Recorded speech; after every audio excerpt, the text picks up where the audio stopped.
Hey guys, we finally got some snow. Actually was able to go for a snowmobile ride yesterday. Not a whole lot on the ground, but enough that I need to plow. Yesterday I went to fire this machine up, my new to me 1996 Argo Conquest 8x8, and it seemed to be warming up just fine, and just about the time I was ready to start using it, it quit. It stalled, and when I went to restart it, it wouldn't fire. I did put a spark plug tester on it, and it appears I have lost spark. Follow along while we see if I can figure out what the heck is going on here. Here's the back spark plug. The front one, of course, is at the front of the engine. This is the ignition module, or as they call it in the Kawasaki manual, the igniter module. And basically we've got power coming from this fuse. Says that that's the ignition one. Over here we've got our label showing us what fuses are what. We're looking for ignition switch C. Let's check that fuse and see how good it is. I don't know how well we're going to be able to do this. Okay, put the negative on the chassis of the machine. You can't see the screen, but I got 11.63 volts. And the other side, I got 12.06. 12.06 on both sides. So we got 12 volts. That is certainly in the right ballpark. And when we turn on the ignition switch, we get the brake blower running, and I can hear the fuel pump running. I don't know how well you guys can see it, but down here, oh, here we are. We got a couple of plugs that run to the ignition module. Now this is a Kawasaki engine in this machine, and it's similar to what would have been used in a in a 96 Kawasaki Mule. I've got printouts of all of the wiring diagrams for both the machine and for the engine. Unfortunately, it doesn't really say which wire is which. Well, we'll put a meter on those and see if we can detect any voltage.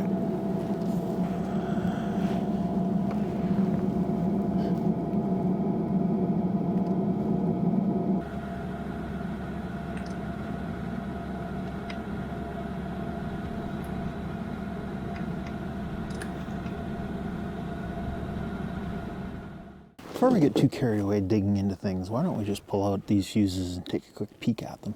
Make sure that there aren't any other blown ones here. And on these on these blade fuses, you can see the wire in the middle, kind of an S shape. That means that one's good. That one is good.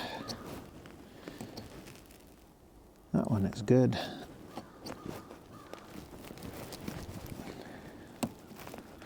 That one doesn't want to come out of there. That one is good. That one is also good. That one is good. Ooh, that's hard to tell. That one almost looks like it might be blown. I need both hands. I'll put a meter on it. We'll see whether it's any good or not. I'm testing across. Meter beeps, and I don't have any continuity there. This fuse is for the fuel shutoff solenoid. And I do know that the fuel shutoff solenoid is disconnected on this motor, and I don't know, reading the schematics, whether that is interlocked with the ignition or not. And with having that fuse blown, that might explain why we haven't got any ignition. Let me go see if I can dig up one of these fuses. I don't really want to pull any of these other ones out of here. And if I can find one, we'll plug it in there and see if we get our spark back. Well, I think we've got it figured out. So this is the fuel shutoff solenoid fuse, and it is blown. We got a new fuse to put in.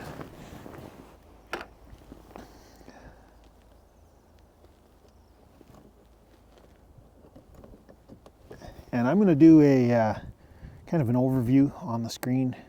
Hopefully do a live little screen capture describing how this circuit works. But what it comes down to is this fuel solenoid power is supposed to pull a plunger in the carb and turn the fuel on when the engine's running, and when the power is turned off or if the machine tips over, it's supposed to shut off the fuel. Good thing, but it's been disabled on this machine. This wire here is the, I believe, the wire that went up to that solenoid. And as you can see, we got bare wires on the end, and it was kind of hanging out down by the exhaust. Now we've got our fuel shut-off fuse replaced, and the fuel shut-off power is also the plus 12 volts going to the coils.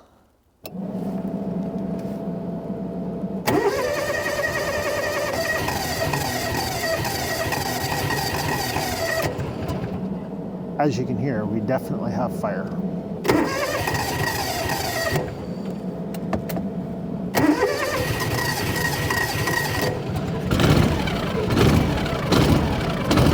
We're back to life. I put a little bit of black liquid electric tape on that wire. That'll keep it from contacting anything. Till the electric tape dries, we'll just leave it in the dipstick hoop like that for the time being, and that should allow me to do some snow plowing here.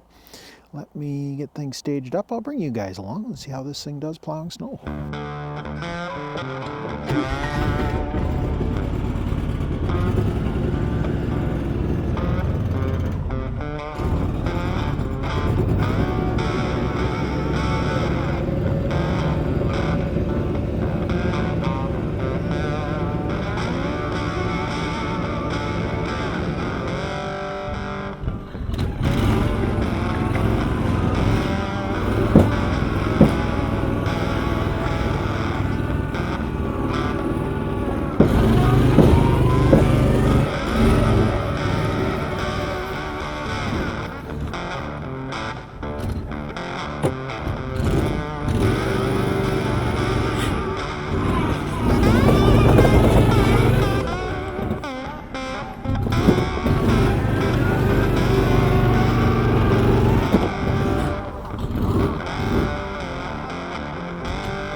That was a relatively quick video to do. Hopefully you guys enjoyed that one. If you got this far, give me one of those thumb up things. And if you haven't done so already, why don't you subscribe to the channel? Maybe ring that bell icon so you get notified when I post new content.